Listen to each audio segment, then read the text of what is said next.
دوسرا سوال یہ ہے کہ سیاہ کالا خضاب کا کیا حکم ہے؟ کالا خضاب مکروہ تنزیہی ہے، مکروہ ہے و تنزیہی ہے۔ سیاہ خضاب کی ممانعت کی جو حدیث ہے وہ تو ہے، سبھی جانتے ہیں، لیکن ایک کتاب ہے نیل الاوطار، اس نیل الاوطار میں اس کے مصنف ہیں قاضی شوکانی۔ قاضی شوکانی نے پہلی جلد میں ہی سیاہ خضاب کا باب آیا ہے، وہاں کئی صحابہ کا تذکرہ کیا ہے کہ وہ کالا خضاب لگاتے تھے۔ حوالہ دے رہا ہوں میں، نیل الاوطار شوکانی رحمہ اللہ کی کتاب ہے، اور پہلے ہی جلد میں 8 جلدوں میں وہ کتاب ہے، پہلے ہی جلد میں باب آیا ہے اور کئی صحابہ کا ذکر کیا ہے کہ وہ کالا خضاب لگاتے تھے۔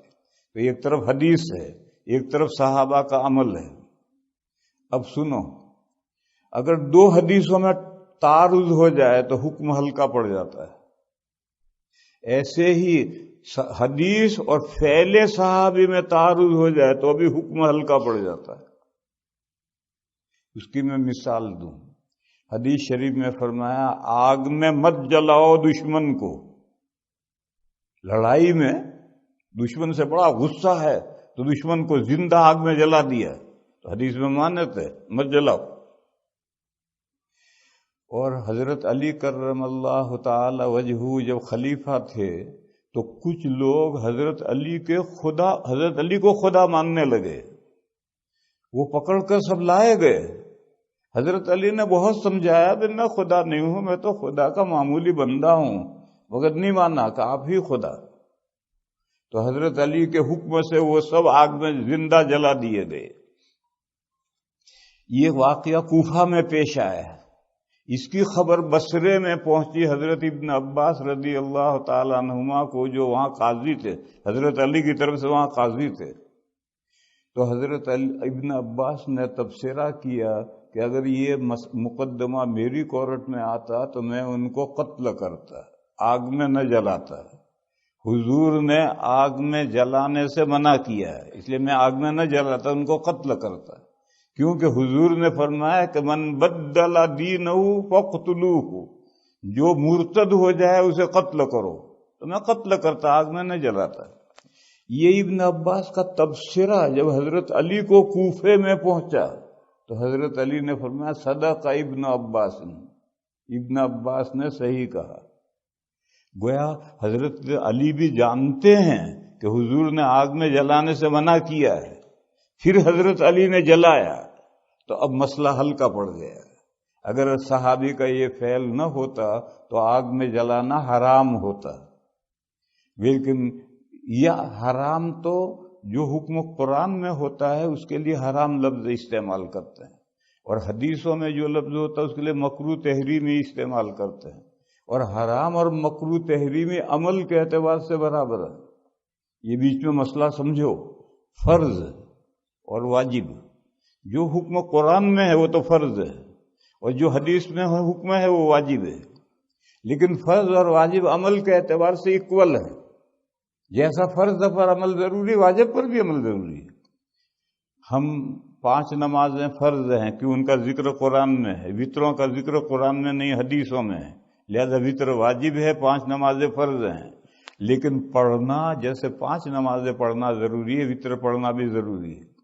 اسی طرح سے قاعدہ سمجھو، جس حکم کی ممانعت قرآن میں ہوتی ہے وہ حرام ہے، جیسے خنزیر مت کھاؤ، شراب مت پیو، حرام ہے، اور جس چیز کا حکم حدیثوں میں ہے قرآن میں نہیں ہے تو پھر وہ مکروہ تحریمی ہوتی ہے۔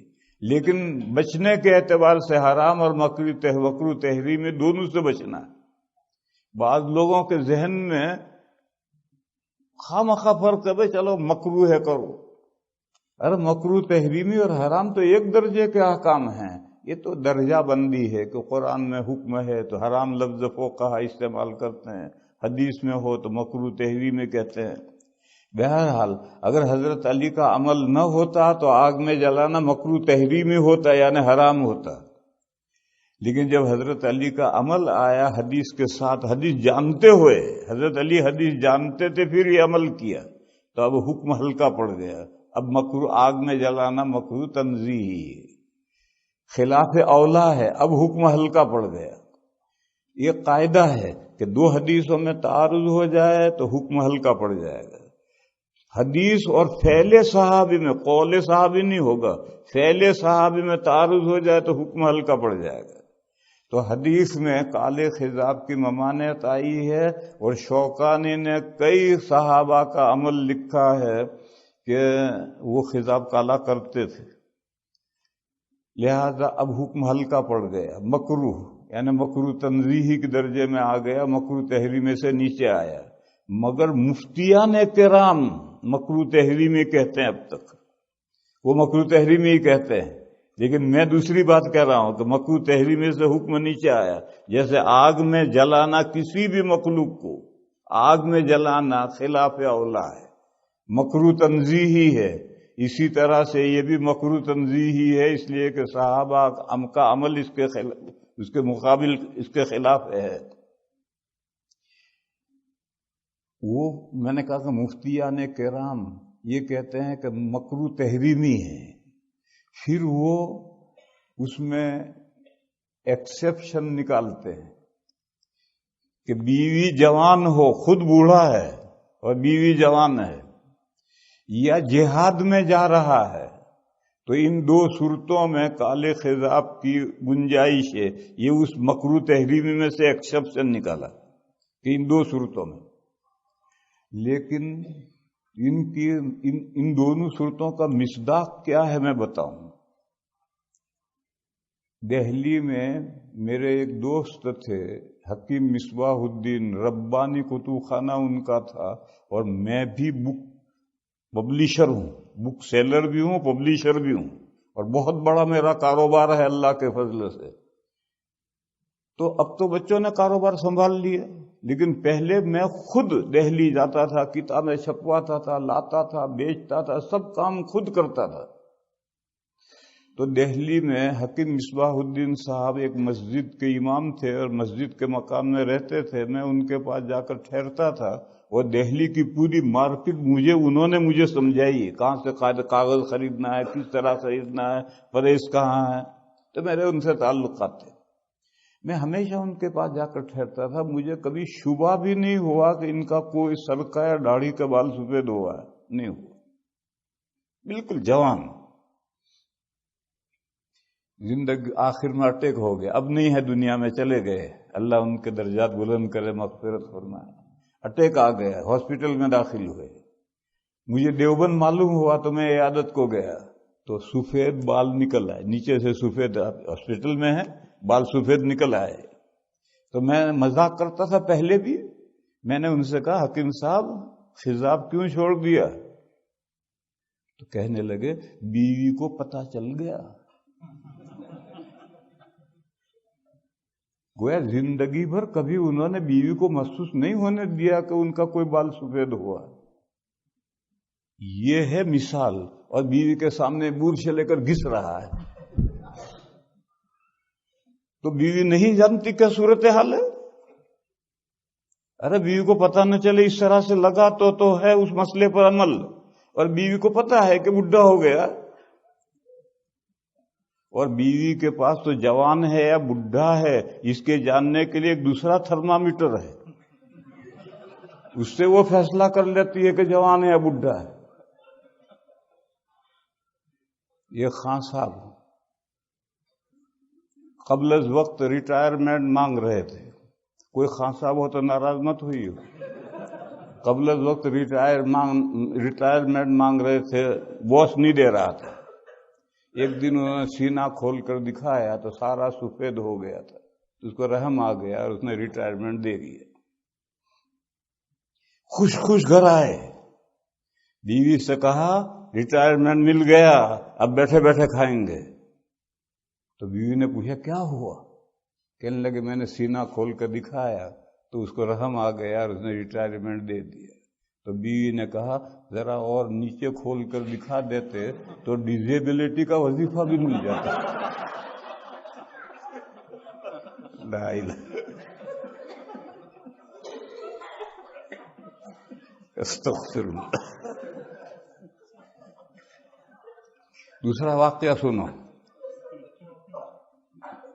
یہ مولانا صاحب ہیں، اب وہ کراچی میں پڑھتا ہے، میں نام نہیں لیتا ان کا، کسی مسئلے سے نام نہیں لیتا، وہ پہلے دارالعلوم دیوبند میں مدرس تھے۔